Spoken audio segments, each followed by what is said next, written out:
झालंय की नाही तयार, काय गोंधळ आहे, टाइमपास बोलायला नको.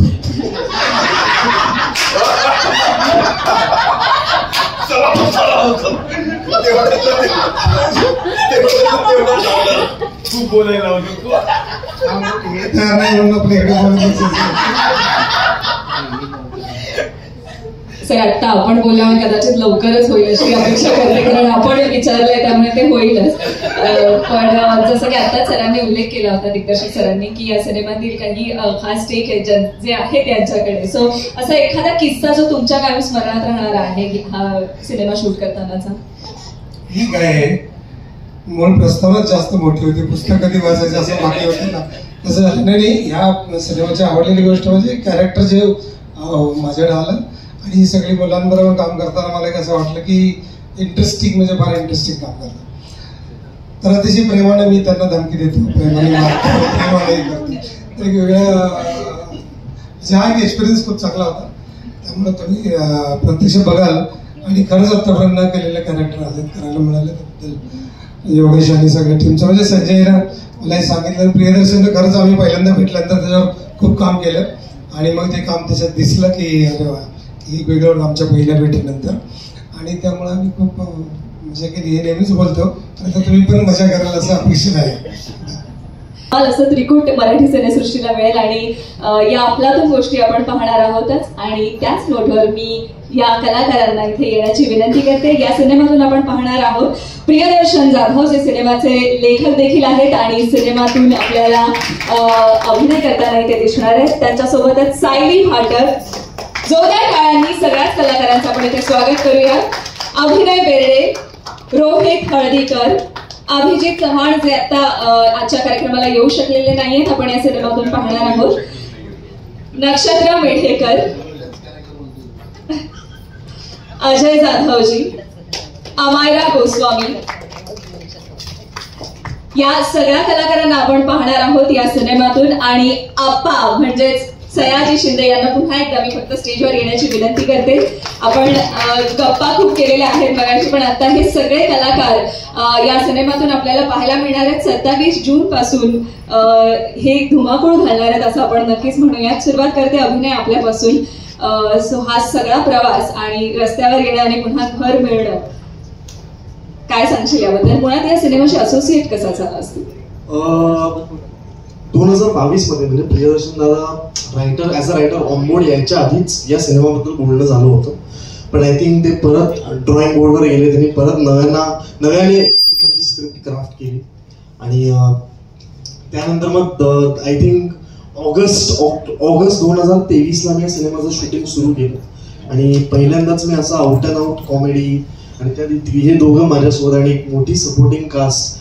सो थोडासा मी घाबरलो होतो, पण एक शिकण्याची संधी पण होती माझ्यासाठी, कारण या दोघांनी एकत्र काम केलेलं आहे. त्यामुळे रोहितला प्रियदर्शन दादाच्या ह्युमरचा अंदाज आहे, मला तो अजिबातच नव्हता. इकडे जे तुम्हाला इलिगल किगल वगैरे ते सगळं त्यावेळेला अजिबात मला माहिती नसायचं की येणार आहे समोर. तो सांगायचा हसू नकोस फक्त, म्हटलं हे पॉसिबल नाहीये माझ्याकडनं, कारण त्याच्या जे वरती ते एक असायचे 1 लाइनर्स, ते ब्रिलियंट असायचे. पण आम्हाला खूप मजा आली करताना. आय होप तुम्हाला इतकेच. नक्कीच. यानंतर सायली, आपल्यासाठी हा एक्सपिरियन्स कसा होता? कारण वेगळ्या भूमिकेत पाहायला मिळणार आहे. ऍक्च्युली माझ्यासाठी हे सगळं खूप सडनली घडलं. एक दिवस मला संजय सरांचा मेसेज आला की अशी एक फिल्मचं शूटिंग होणार आहे पुण्यात आणि दर्शननी तुझं नाव सुचवलंय, तर तू इंटरेस्टेड आहे का? तर मी म्हटलं अरे दर्शननी आपलं नाव सुचवलंय, बापरे. त्यावरच मी त्यांना म्हणलं हो. मला तेव्हा स्टोरी पण माहिती नव्हती, मला काहीच माहिती नव्हतं काय. आणि मग मी यांच्या पहिल्या दिवशी शूटच्या मी गेले होते सेटवर आणि मला त्या दिवशी दर्शननी थोडक्यात पटकन गोष्ट सांगितली आणि मग झालंच शूटिंग सुरू. तर मजा होती एकंदरीत, कारण मला असं होत होतं की काय करतायत ते 3 जण. कारण मी जे काही बघितलं त्यात हेच होत होतं की हा मला अंदाज आहे या व्यक्तीचा, त्यामुळे तो काहीतरी बोलतो आणि मग लोकांना कळत नाही काय करायचं ते. तर ती धमाल होत होती आणि या दोघी मला भेटल्या आणि आमची छान मैत्री झाली. So all in all it was a very nice experience. Thank you so much. खूप खूप शुभेच्छा. रोहित, आपल्यासाठी हा एक्सपिरियन्स कसा होता? आय एम सॉरी, म्हणजे प्रियदर्शन जाधव नुकतीच एक फिल्म कम्प्लीट केली होती, कीर काटाकीर नावाची, आणि त्यानंतर या फिल्मचं काम सुरू झालं होतं. तर दर्शन दादानेच माझं नाव सुचवलं होतं इकडे योगेश सरांना. तर म्हणजे तुझ्या ऑनबोर्ड आलो आम्ही सगळे. अभिनयला मी आधीपासून ओळखत होतो पण आम्ही काम पहिल्यांदा करतोय. अजय दादाला मी आधीपासून ओळखत होतो पण काम पहिल्यांदा करतोय. आणि सयाजी सर तर म्हणजे एका सीन मध्ये उभं राहायचं जरी आमच्यासारख्या लोकांना चान्स मिळाला तरी खूप आहे. तर मजा आली ओव्हरऑल. Thank you so much. यानंतर अमायरा आणि नक्षत्रा, तुमच्यासाठी हा एक्सपिरियन्स कसा होता? माझी तरी पहिलीच मूवी आहे आणि मला वाटलं नव्हतं की मी ही मूवी करेल, बिकॉज मी थिएटरसाठी गेलेले आणि ह्या मूवीची ऑडिशन चालू होती तर मी देऊन टाकली आणि आय गॉट सिलेक्टेड. सो मला खूपच छान वाटतं बिकॉज मी या सगळ्यांना थिएटरमध्ये, मूवीजमध्ये, टी व्हीमध्ये बघितलं आहे. मला खूपच छान वाटतं की मी आय वॉज व्हेरी फॉर्च्युनेट की मी यांच्यासोबत काम केलं. खूपच चांगली टीम आहे, खूप चांगली लोकं आहेत, खूप हसवलं मला पूर्ण शूटमध्ये. थँक्यू. आणि डेफिनेटली तुझा हा अचानक आणि लकीली सुरू झालेला हा प्रवास असाच सुरू राहू दे, त्यासाठी खूप खूप शुभेच्छा.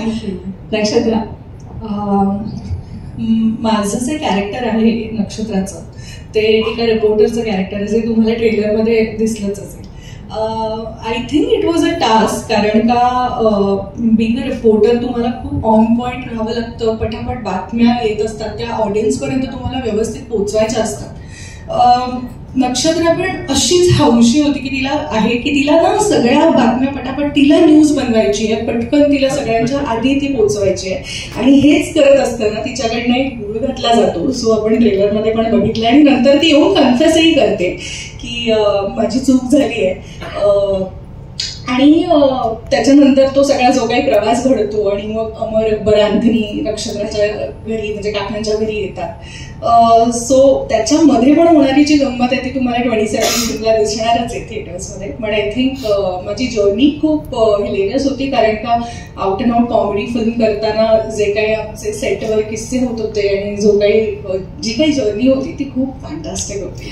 नक्कीच. आणि आता तू जसं सांगितलंस की तुझ्या सिनेमात रिपोर्टर आहे आणि आपले सगळे रिपोर्टर फ्रेंड्स इथे आहेत सगळं, तर तू घातलेला घोड नेमका कसा सगळ्यांपर्यंत पोहोचवायचा आहे ते त्यांना करेक्ट माहिती आहे. सो आज इथे उपस्थित असलेल्या सगळ्या माध्यम आणि माध्यमांचे प्रतिनिधी हे काम खूप छान करतील. सगळ्यांच्या वतीने सगळ्यांना खूप खूप शुभेच्छा.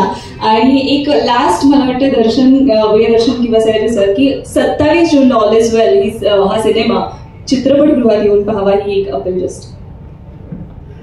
हा म्हणजे आता काय ट्रेलर आउट झालेलं आहे, मला असं वाटतं की आता सांगण्याची वेळ येऊ नये, माहिती असलं पाहिजे लोकांना, नाहीतर मग आपणच कुठेतरी कमी पडतोय असं वाटतं. पण तरी एक फॉर्मॅलिटी म्हणून 27 जूनला आमचा ऑल इज वेल नावाचा सिनेमा येतोय. कृपया चित्रपटगृहामध्ये जाऊन हा सिनेमा पाहावा आणि आम्हाला त्याच्याबद्दलच्या प्रतिक्रिया जरूर कळवाव्यात. Thank you so much. असं वाटतं मगाशी दिग्दर्शक सर योगेश सर जे बोलले की या सिनेमातून एक त्रिकूट आपल्याला पाहायला मिळणार आहे, किंवा प्रियदर्शन सर जसं म्हणाले की एंटरटेनिंग आहे, इंटरेस्टिंग आहे, हे सगळं आपण म्हणतोय. पण मला वाटतं हा खऱ्या अर्थाने मराठीचा बाज आहे आणि आतापर्यंत बऱ्याच म्हणजे जुन्या खूप हिट झालेल्या, सुपरहिट झालेल्या सिनेमातून पण आपण असं त्रिकूट पाहिलेलं आहे. आणि मला फार अशी खात्री वाटते टीजर पाहूनच की मराठी इंडस्ट्रीला हे वेगळं त्रिकूट नक्की मिळेल ज्यांच्यासोबत विनोदाची धमाल करता येईल. कारण की आपल्या मराठी सिनेसृष्टीत असे काही कलाकार होऊन गेलेले आहेत की ज्यांना आपण पडद्यावर पाहायचो आणि ते दिग्गज होते आणि ती 3 माणसं एकत्र आली की काहीतरी धमाल उडायची. तसं मला असं वाटतं की आपल्या तिघांमुळेही या सिनेमात किंवा आपल्या मराठी सिनेसृष्टीमध्ये अशी काहीतरी धमाल नक्की सुरू होईल आणि हे त्रिकूट आम्हाला परत परत बघायलाही आवडेल.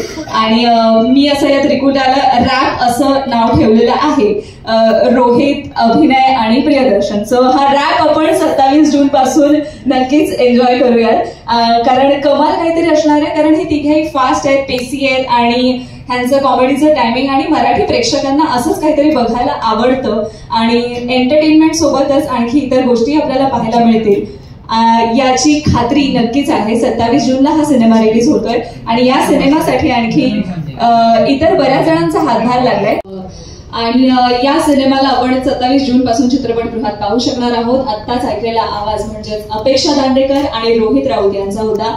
ही गाणी लिहिली आहेत मंदार सोळकर यांनी आणि चिनार महेश आणि अर्जुन जन्या यांचं संगीत या गाण्यांना लाभलंय, तर राजेश बिडवे यांनी कोरिओग्राफी केलेली आहे आणि ही गाणी आपण पॅनोरमा म्युझिकच्या युट्यूब चॅनलवर पाहू शकतो.